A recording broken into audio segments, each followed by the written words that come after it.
Did you know there's a city in Spain that experiences over 300 days of sunshine? If you're thinking about studying in Costa del Sol, let's chat my experience with EF Málaga.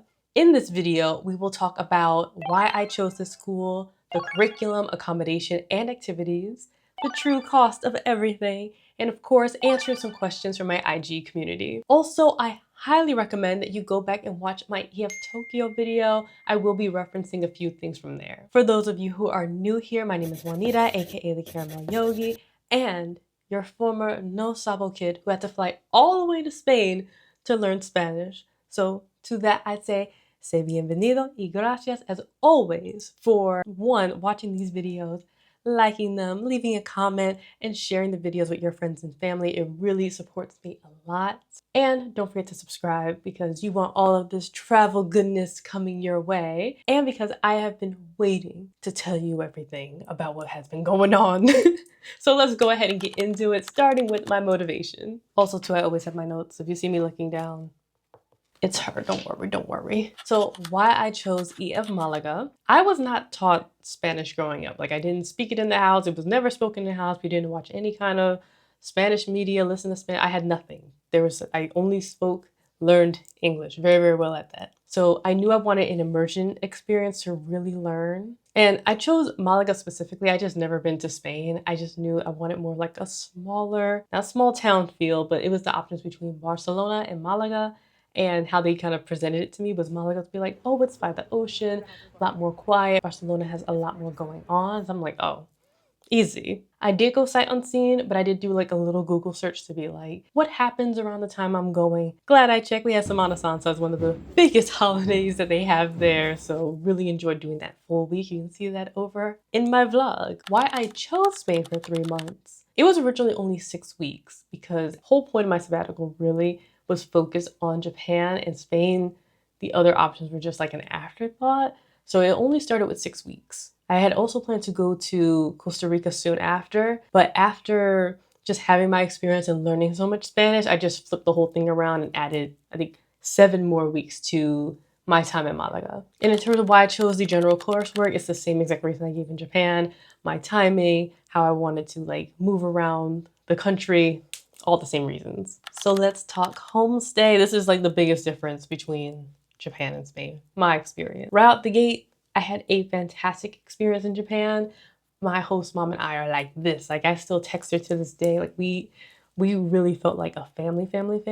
When I got to my new homestay, I did get information about my host mom beforehand, like a week before. And it's like her name, address, email address. So I messaged her like, hey, I'm coming. She's like, cool, we're gonna speak only Spanish, so just prepare for that. I'm like, cool, ready for that. Get there after 24 hours from Japan to a layover in Turkey to Spain, so I'm a little exhausted. It's my host mom and her son that received me at their door because I had my transfer, and they bring my bags in. I'm like excited, barely can communicate because again, I don't speak Spanish, you know, doing a lot of Google Translate. And she's like, okay, cool, like get set up and I'll see you later. My mom is leaving. I'm like, where are you going, ma'am? And then you couldn't even speak fast. She's like, oh, I don't live here. What do you mean you don't live here? Like, EF told me that I'm living with you. You told me I was living with you, but now I'm being dropped off. Explica. She's like, yeah, you're gonna live with my son. This is getting worse. I don't wanna live with him. We were close in age. Like I'm 28, he's 33. And I was like, no. I was so like tired and pissed off. So she left the house. He goes upstairs. I call my dad. I'm like, there's a man. Why would a man be there? Why would a man be there? Almost in tears. It was not only the co-ed stuff, but just not being aware of this beforehand on EF's part or my host mom's part. That was just not, for me, appropriate considering like what was advertised. And he's like, you know, give some time, relax, like don't stress yourself out. I'm like, okay, I'm gonna just see how it rocks. Long story short, we're cool. Like he didn't do nothing weird or crazy. I just didn't want to stay with a man. Like also when you think like host family, you're like, dad, mom, kids. So just kind of being in a bachelor pad. And again, so with my Japanese family, we were like a family. We did stuff together. We went biking together. Like we always ate meals together, like different experience than now being in a house to say he's a grown man. So he's going to work and I'm going to school. We like never really interact. But once my other roommates started to come in, which I'm gonna explain soon, we had like a synergy. It'll make a lot of sense. Other big thing, food. The food in Japan, fire. My mom cooked. She cooked down. You can watch the vlogs. But in Spain, my host mom did not have that skill set. She told me up front. So it was a lot of like frozen meals and ready prepared meals. And we'll talk about this later. I did have to buy my own meals a lot of times. I eat a lot of things and I'm not picky eater, but like a frozen burrito, only cheese. I don't like burritos. So anywho, the other piece of it is just, didn't feel like that family connection that I was expecting. I had to pay for laundry. I felt the need to always kind of go out because I wasn't stimulated. Like, you're trying to learn a language. So how much I was able to learn with my family in Japan compared to here, it was different. It gets better. So I had technically 2 sessions in Spain. One of my original several weeks was planned, accounted for. Then after a quick break in the States, I came back to Spain for another several weeks. My first session, it was me, the son, and my roommate from France. She was absolutely incredible. I'm keeping your name out just for I didn't ask you yet.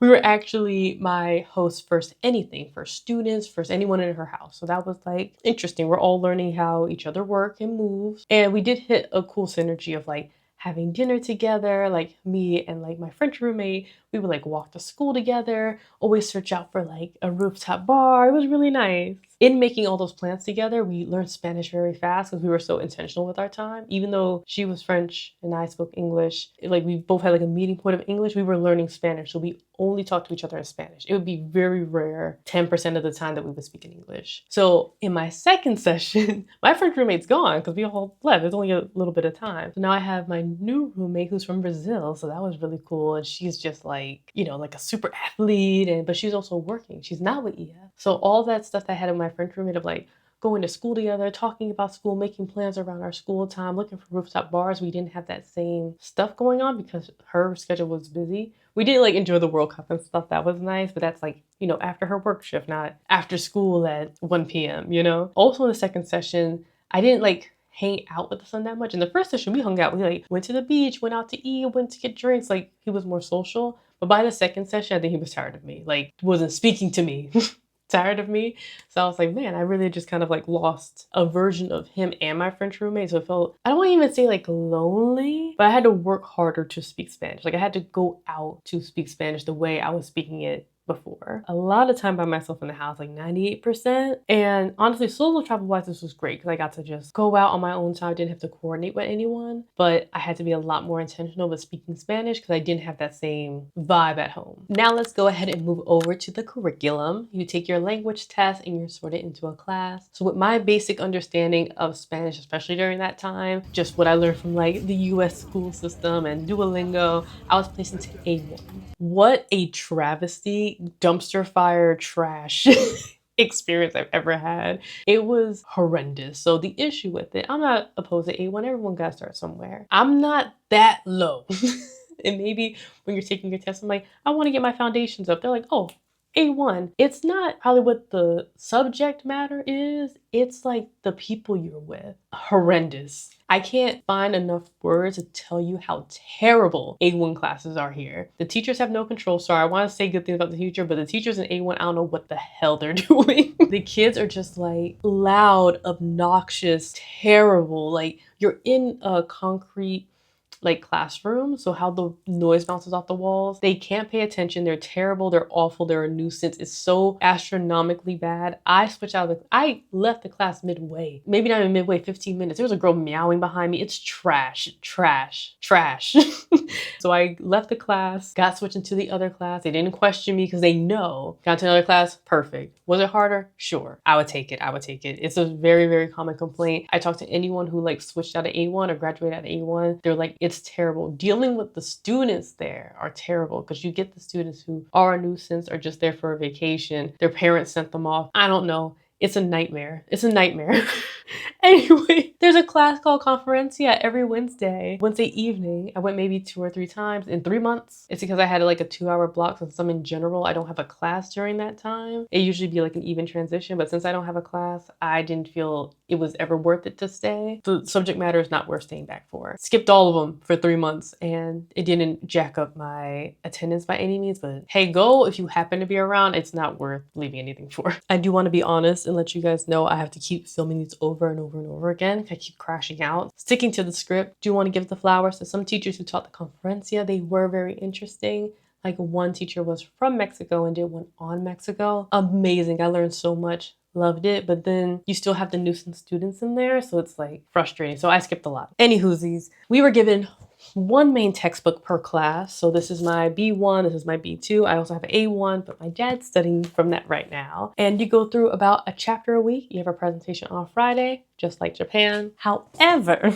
the teaching style here, unlike Japan, it paled in comparison to Japan. There were still listening and speaking exercises, but everyone in the class heavily relied on the book or notes. Unlike Japan, they were like, memorize it, like know it. Don't just speak it because you saw the exact phrase in the book, but like understand that feeling and like make it come more naturally. I never had that kind of guidance with Spanish, so we all were kind of looking at the book, looking at our notes, and that mastery was not there like it was with the Japanese classroom. Does this mean no one's speaking Spanish well? No, but I do want you to know that the curriculum is a lot more lax. Okay, now I can stop crashing out behind the scenes. So let's talk about activities and excursions. So activities were greatly improved from Japan over to Spain. One big positive was the use of outside tour companies to provide some of the experiences, such as like Playa Bologna y Catamaran y Baño. So that was, it was so much better. My host mom, my friends, and myself included we kind of felt like the prices were a little bit inflated compared to like some options on Viator, Get Your Guide, all those kinds of groups. Some areas of improvement I would like to see with the Malaga excursion would to be offer a lot more cultural experiences and to offer multiple of the same experiences through the week at different times. Because there would be times where I want to do the cathedral and churros, but it was always at my morning class time. Like it would be, if I have morning classes Tuesday and Thursday, it would be morning Tuesday and Thursday. So I'm like, I never have a chance without skipping school, and it's not that serious. This is just for the Americans, possibly. Between Japan and Spain, EF won't even detail what goes into an excursion. For my international folks, the Americans are very litigious, which means we have a history of everything having to be spelled out or damn near childproof to avoid being sued. For example, I did the Catamaran y Baño, and as someone who is a strong swimmer, I can't believe, one, they brought us out during such rough water, and two, they didn't even double check to see if we could swim or anything. Like I just felt like, ooh, scary for me. Anyways, hot takes, big things I want to discuss. First one, classroom management can be a whole lot better.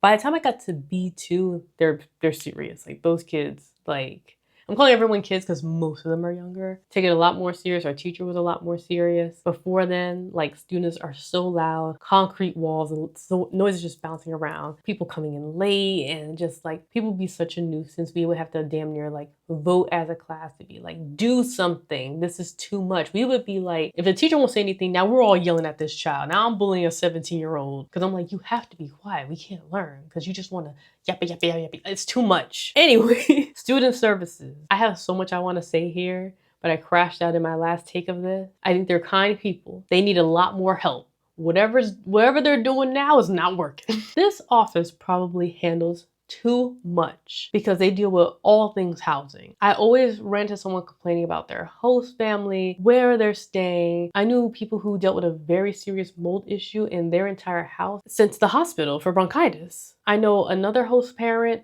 who didn't quite grasp what it means to host a student in their house and just kick them out. And like, again, I don't know the whole story. Do enough. There was too much going on. I do think the office was generally confused and unorganized. Personally, I felt like such an afterthought as a student, especially from this office. My transfer never arrived, and I had to like claw my way to like get in touch with someone. Like the texts, the calls, it was a mess. And I never had the checkout added to my schedule, so I never got like here's the cute little candies and stuff. Here's how you check out. I never got that. I don't care too much for the beaches near the school. If you're going because like, oh, it's beachy, it's by the water. If you're going like beach vibes, but you've experienced crystal blue waters and like white sands. Like I'm from Puerto Rico, so, or if you're from Miami or like Hawaii, if you've seen nice beaches, you won't like it. But the far beaches of like Playa Bolonia, and if you were able to get a car or something, go to Rincon, they're very nice, but much better than the ones by the school. But I will give Malaga their flowers about their espetos, which is like this grilled sardines, delicious. So there's a place very close to the school called El Merlo. It's walking distance. They do a very good job. And now one of my favorite parts of the Worth It series, let's get into the cost. And speaking of cost, this video was made possible by today's sponsor, me. If you're enjoying yourself so far, be sure to like, comment, share this video with friends and family, and subscribe if you haven't done so already. And also, I am a travel agent specializing in cruises and offering you a free cruise consultation via the link in the description below. Some of my favorite vacations have been on cruises, from the onboard fun of Royal Caribbean, the chic adults-only vibe of Virgin Voyages, the all-inclusive luxury of AMA Waterways, and so much more. Make sure to book your free cruise consultation today, and maybe even sign up for my weekly travel deal newsletter. Again, everything's in the description below.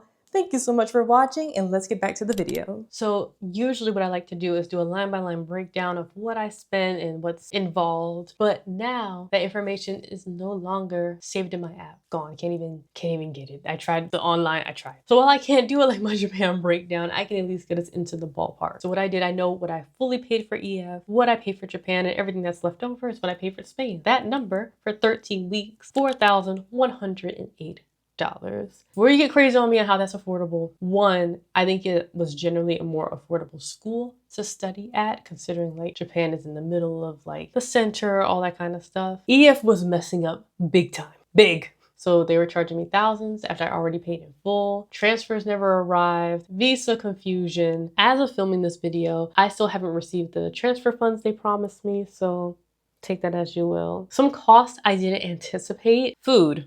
Not necessarily prices, because the euro and the USD are pretty even right now. I mentioned my host mom is not the best at cooking, so if I didn't like the food, I would go out and get something. But that's also why I recommend that you always have some spending money, because I didn't expect to do it, but I did it. I always needed something extra or better. It is what it is. Like I mentioned in the Japan breakdown, the key for you here or your parents is this cost includes your accommodation, your education, like being at the actual school, but you will need to factor in like your commute money, like taking a bus, taking a train, your lunches, and of course, in general, spending money. Now let's get on to questions from my Instagram community. So if you're not already following me on Instagram, go ahead and do that. I always link that in the bio. Which language school was more effective at teaching their respective language? Japan. Next question. Is there an age limit to language schools? So no, I'm pretty sure you can be any age. I've been in class with people who were in their 60s, 70s. It's really cool. Best thing though, if you're over age 50 or 55, double check their website. They have like a separate group and experience. They even like the excursions were different. Like if you go on the welcome tour, it's like we go get ice cream, the 50 plus go get churros, and they get to be together differently. Or we would have all these excursions to like, I don't know, teeny bopper stuff. Like we're gonna go to the club, we're gonna meet, right? They had like wine tastings and visited the caves. I felt a level of jealousy I've never felt in my life. I really don't run jealous. When older people do stuff, I get very jealous because I want to do the stuff they do. Now let's cut to the chase. Is studying at EF Málaga worth it? All things considered, for a short time.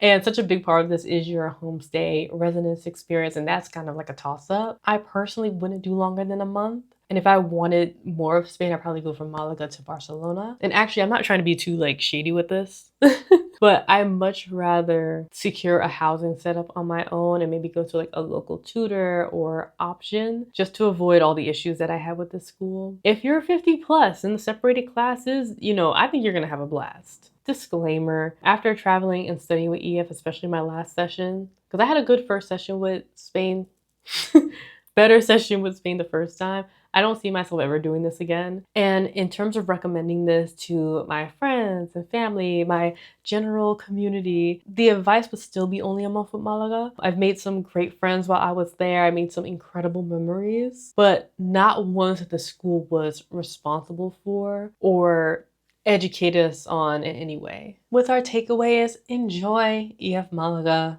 for a month or two max.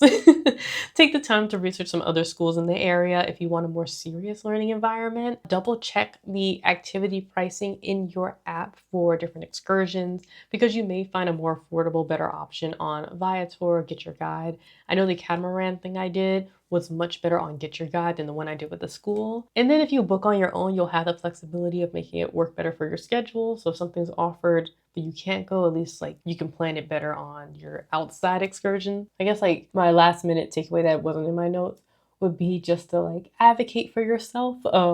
If you don't feel like that is the classroom for you, ask to move. If you do not like your homestay, leave. You don't have to be trapped anywhere. They're used to people complaining and having issues with things. Your transfer doesn't come complain, raise hell, raise hell.